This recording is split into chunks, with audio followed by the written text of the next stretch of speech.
आप वहां जब राजस्थान गए ही थे, जब आप कांग्रेस से जुड़ गए हैं, उसकी विचारधारा से जुड़ गए हैं, तो आपको अजमेर शरीफ भी जाना चाहिए। ये बात भी मुसलमानों को पॉइंट की बात है, उन्हें सोचना चाहिए कि जब वो खाटू श्याम गए तो अजमेर शरीफ पे भी चादर चढ़ा के आनी चाहिए थी उन्हें, लेकिन नहीं गए। या तो आप कहो जैसे पहले कहते थे कि नहीं चाहिए मुझे किसी मुसलमान का वोट, कोई मुसलमान मेरी सभा में बैठा हो तो उठ के चला जाए, या तो आप ये कह दो कि मुझे नहीं चाहिए मुसलमान का वोट। और मुसलमानों का वोट चाहिए तो भाई देखो, वो भी मुस्लिम भाई भी अपेक्षा रखेंगे आपसे, मुस्लिम भाई भी अपेक्षा रखेंगे। आप कांग्रेस में गए हैं, आपको उनका वोट भी चाहिए और परहेज भी पूरा करना है, तो ये तो नहीं चलेगा। मीठा मीठा गप और कड़वा कड़वा थू, ये थोड़ी। रोजा अफ्तारी कराते थे, अनीस खान है, और एक नाम और लेते थे, मीना खातून है हमारे। बहुत, क्योंकि आप जिस पार्टी में गए हैं उस पार्टी के बड़े नेता गोल टोपी लगाते हैं। राहुल गांधी जी को देख लीजिए, मजारों पे जाते हैं, चादर चढ़ाते हैं, गोल टोपी लगाते हैं।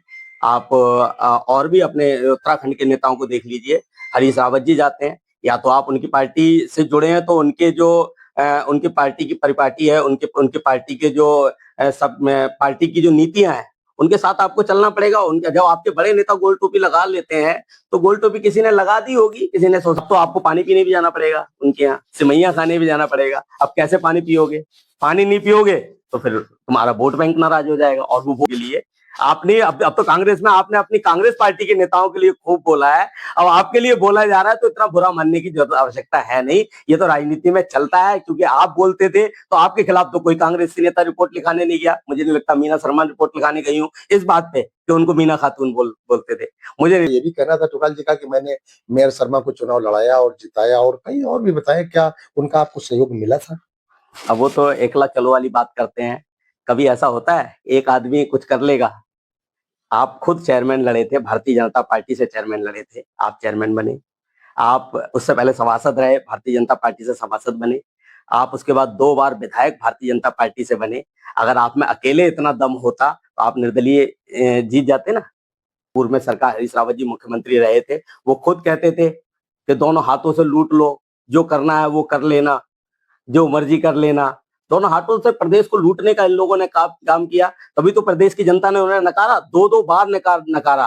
तीसरी बार हैट्रिक बनने जा रही है उत्तराखंड में, आदरणीय पुष्कर सिंह धामी जी के नेतृत्व में तीसरी बार उत्तराखंड में भारतीय जनता पार्टी की सरकार बनने जा रही है। हमारे विश्व के सबसे लोकप्रिय नेता श्री नरेंद्र मोदी जी का नेतृत्व है। कांग्रेस के पास कोई नेतृत्व नहीं है, नेतृत्व विहीन पार्टी है। और ऐसी पार्टी में जाने का मतलब है जैसे डूबता जहाज होता है ना, जहाज तो डूब ही रहा है, जो उसमें चढ़ेगा वह भी उसमें डूब जाएगा। मीना शर्मा जी चुनाव लड़ी थी, इस बार वो 40,000 भी नहीं मिलने वाले हैं, आज मैं आपसे कहने जा रहा हूं। क्योंकि कांग्रेस का जो अपना वोट बैंक है, वो मुस्लिम को अपना वोट बैंक मानते हैं। 20-25 हजार वोट मुस्लिमों का यहाँ पर है। मीना शर्मा को तो वो वोट बैंक मिल गया था, मीना शर्मा को वो वोट मिल गया था, लेकिन इनको उसमें से मुझे लगता है 40% भी वोट नहीं मिलेगा, कितना भी। ये अभी तो एआई, बीजेपी से उनके साथ धोखा किया गया है, धोखा हुआ है। देखो भारतीय जनता पार्टी ने उनके साथ कोई धोखा नहीं किया। भारतीय उनका कहना है छल कपट और छल प्रपंची करके बात भी करते हैं। कोई धोखा नहीं किया, कोई छल प्रपंच नहीं किया। भारतीय जनता पार्टी ने उन्हें एक बार सभासद बनाया, भारतीय जनता पार्टी के सिंबल पर वो सभासद बने। भारतीय जनता पार्टी ने उन्हें एक बार चेयरमैन बनाया, भारतीय जनता पार्टी ने उन्हें 2 बार विधायक बनाया।